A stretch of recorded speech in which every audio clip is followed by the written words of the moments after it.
وامبارح اتلعبت أول مباراة لمنتخب مصر تحت قيادة حسام حسن، وقدرت مصر تفوز على نيوزيلندا بهدف مقابل لا شيء. وظهرت طبعا ملامح حسام حسن على المنتخب المصري، وبالتأكيد كل مباراة ليها إيجابياتها وليها سلبياتها. شكل منتخب مصر الهجومي كان كويس إلى حد ما، ولكنه كان بيعتمد على 3 حاجات: إما مهارة عمر مرموش، أو إننا نجمع لعب في ناحية اليمين ونلعب كرات طولية لمحمد حمدي المنطلق من الخلف الأمان، أو البروجريشن أو تطوير اللعب اللي مفيش حد بيقدر يعمله أو ينقلك من نص ملعبك لنص ملعب الفريق المنافس إلا إمام عاشور. وده طبعا باين جدا في كرة الهدف الأول. بص معايا في الهجمة اللي بدأت من ناحية رامي ربيعة، اللي بيعمل على طول البيلد اب وبيعمل الكرة من اليمين لناحية الشمال عند إمام عاشور اللي فاتح له محمد حمدي، ولكن إمام عاشور بياخد الكرة وبيقطع بيها مسافة كويسة جدا من الملعب، وبيبدأ يعمل بروجريشن أو تطوير الهجمة مع تريزيجيه ومصطفى محمد عشان تتحول الهجمة من بيلد اب لأتاك. ولكن للأسف ما كانش في الهجمة دي فينش، لأن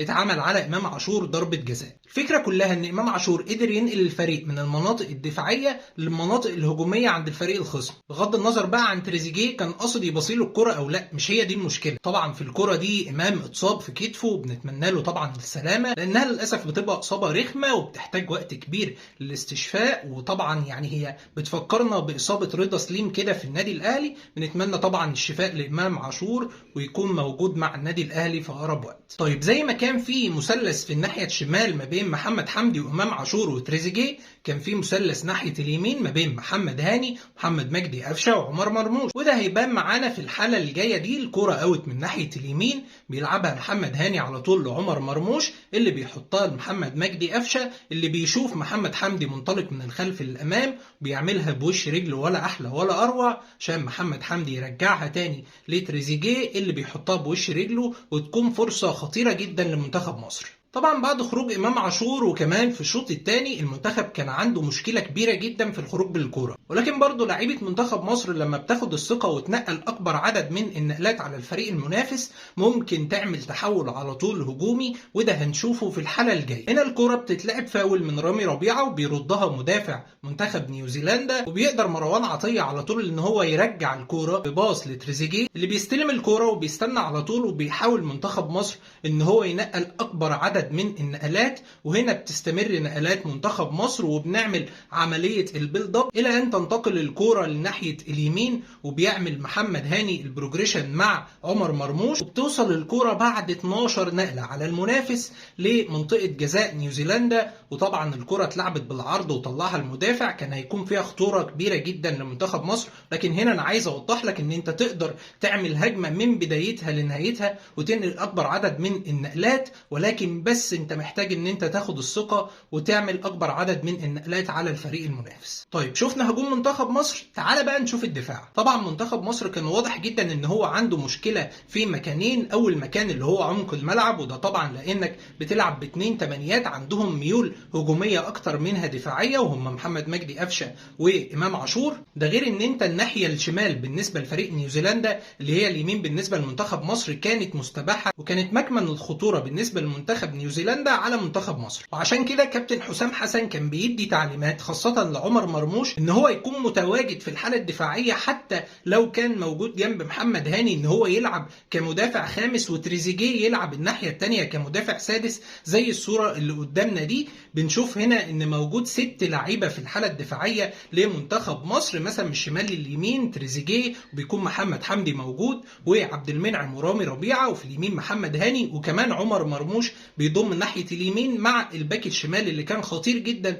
بالنسبة لمنتخب نيوزيلندا. الفكرة برضو مش في وقفة المدافعين اكتر من اننا ما كانش عندنا استراتيجية في الضغط. انت كنت بتستنى فرقة نيوزيلندا ان هي تجيلك بالكرة، وانت حرفيا كنت بتجري ورا الكرة او بتستنى تشوف الكرة رايحة فين وتبدأ تتحرك على نقل منتخب نيوزيلندا، مش على استراتيجيتك انت في الضغط. وبرضو انك تستنى الفرقة ان هي تجيلك وبعد كده تدافع، ده بيعرضك لاخطاء كتير، وشفنا ده كتير جدا طبعا مع هيكتور كوبر. لما كنا بندافع من منطقة جزائنا كنا بنستنى الفرق تجيلنا على حدود منطقة جزائنا وبعد كده ندافع، وطبعا كان بيحصل عندنا اخطاء بالجملة في الحالات الدفاعية. حتى كمان في احداث المباراة دي لما كنا بنضغط كنا بنضرب بسهولة جدا، وبيضرب مننا عدد كبير من اللعيبة ممكن يوصل ل6 لعيبة. وتعالى اشرح لك ده بالحالات عشان اوضحها لك اكتر. دي حالة حارس المرمى النيوزيلندي بينزل الكرة للمدافع عشان يعمل عملية البيلد اب، بينزل له لعيب من نص الملعب عشان يستلم، طبعا بيكون غير مراقب وبيلف بالكرة عادي جدا وبيعمل 1-2 مع الفيرود، وفجأة بتلاقيه بينطلق على طول في نص الملعب بدون اي رقابة وبينقل الكرة على الناحية الشمال اللي هي اخطر ناحية في المنتخب النيوزيلندي، وبتتعمل اوفر وكانت هتعمل خطورة كبيرة جدا على منتخب مصر لولا طبعا محمد عبد المنعم. ودي برضو كرة خطيرة من الناحية الشمال بعد الهدف، الراجل برضو بيعدي من ناحية الشمال وبيعمل اوفر على طول وبتتعمل رأسية بتكون خطيرة جدا على مرمى المنتخب المصري. اما الحالة اللي جاية معانا دي فبتوضح قد ايه ان منتخب مصر في الشوط الثاني كان عنده مشكلة في الخروج بالكرة، ومشكلة الخروج بالكرة دي ساعات بتعمل عليك هجمات تجيب عليك فرص خطيرة. هنا محمد ابو جبل بينزل بالكرة لمحمد عبد المنعم عشان يعمل عملية البيلد اب، ولكن محمد عبد المنعم من ضغط الفريق النيوزيلندي وعشان عندنا مشكلة في الخروج بالكرة من لعيبة وسط الملعب بيعمل الكرة على طول طولية وبتترد من دفاع نيوزيلندا لنص الملعب وبيعملوا على طول نقلة والتانية وبيقدروا يضربوا عندنا محمد مجدي قفشة كمان وحمدي فتحي وبيلعبوا باص من بينهم، والنتيجة طبعا فرصة خطيرة على مرمى منتخب مصر ولكن بيقدر يشيلها محمد ابو جبل. لو رجعت بقى معايا لاصل الهجمة والاصل الحالة هتلاقي اصلا ان الكرة كانت معانا، ولكن عشان عندنا مشكلة في الخروج بالكرة الكرة راحت لفريق نيوزيلندا واتعملت علينا هجمة خطيرة. طيب احنا قلنا من شوية ان احنا ما عندناش استراتيجية في الضغط وبنستنى فريق نيوزيلندا لما يجي لنا ونبدأ من هنا مرحلة الدفاع. طيب تعالى اوريك بقى الحالة دي لما فكرنا نضغط ايه اللي حصل. الكرة هنا بتتلعب من مدافع نيوزيلندا لزميله اللي بيرجعها على طول لحارس المرمى اللي بيلعبها على طول من بين الاثنين لعيبة منتخب مصر اللي كانوا ضاغطين. على طول بيحاول مروان عطية من بعدها ان هو يضغط ولكن بيتضرب، بالتالي حمدي فتحي برضه بيحاول ولكن بيتضرب، وعلى طول الكرة بتروح في وسط الملعب. ولو وقفنا هنا الحالة هتلاقي ان اتضرب 6 لعيبة من منتخب مصر، فبالتالي الراجل ده رايح مناطق منتخب مصر على الاربع مدافعين بالظبط. ولو كملنا الحالة هتلاقي ان مروان عطية عمل مع الراجل فاول على حدود ال 18. النتيجة ان كان في فرصة خطيرة جدا لمنتخب نيوزيلندا